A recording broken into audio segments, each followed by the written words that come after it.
इस वक्त की बड़ी खबर आ रही है जहां मुकेश सहनी को बड़ा झटका लगा है। जहां बोचाहा सीट पर उपचुनाव को लेकर मचे घमासान के बीच एक बड़ी खबर आ गई है जहां अमर पासवान ने राजद का दामन थाम लिया है और बोचाहा सीट पर अमर पासवान ही उम्मीदवार होंगे आरजेडी से।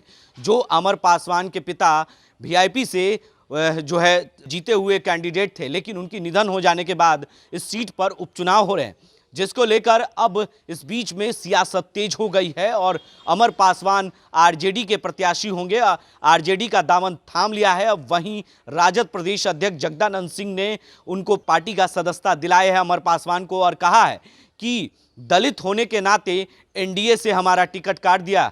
ये साफ पता चल गया कि बीजेपी और एनडीए दलित विरोधी है। कहीं ना कहीं हमारे पिता की वजह से आज हमें पूरी तरीके से फिर से राजद ने हमें सम्मान दिया है और राजद के हाथों को मजबूत करेंगे।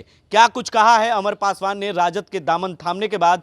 जगदानंद सिंह ने पार्टी में सदस्यता दिलाई, उसके बाद पत्रकारों से बातचीत के दौरान क्या कुछ कहा, पहले वो आप सुने। लोगों की लड़ाई के बीच में आज एक दलित परिवार का एक टिकट काट दिया गया और मैं ये कहना चाहूँगा कि मैं स्वतंत्र तरीके से और पुराने अपने पार्टी में दल में आके इस चुनाव को दमखम के साथ मैं जीत के अपने सौजन्य को और उनकी बाबूजी की गरिमा को बढ़ाने का काम करूँ। मुकेश सहनी की पार्टी को उम्मीद थी, क्योंकि आपके पिताजी उस पार्टी से विधायक रहे थे जब वो जीवित थे, उनका आशीर्वाद भी था आप पर, लेकिन उन्हें उम्मीद था कि आप उनके साथ लड़ेंगे। तो क्या लगता है कहाँ बातें बिगड़ गई?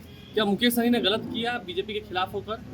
देखिए 17 तारीख को एनडीए ने नाम घोषणा की और एक तरह से लोकतंत्र की हत्या हुई और यहाँ पे एक परिचालन चला आ रहा है पूर्व से भी कि जिस पार्टी के विधायक जो कार्यकाल में रहते हैं उनकी देहवासन हो जाती है तो उनके परिवारजनों को टिकट मिलता है। अगर हाँ वो उनके परिवारजन नहीं लड़ना चाहते हैं तो उस क्रम में किसी और को दिया जाता है। लेकिन मैं अपने चुनावी क्षेत्र में बहुत एक्टिव हूँ और सब चीज़, और उस कहीं ना कहीं कुछ हमें ये दलित को लेकर के या फिर हमारे इस गरिमा को, मुसाफिर पासवान जी की गरिमा को ठेस पहुंचाते हुए इन लोगों ने हमारा टिकट काटा है और मैं चुनाव क्षेत्र में बहुत ही सजग तरीके से चल रहा था। गलती किसकी है, बीजेपी की, मुकेश सहनी की?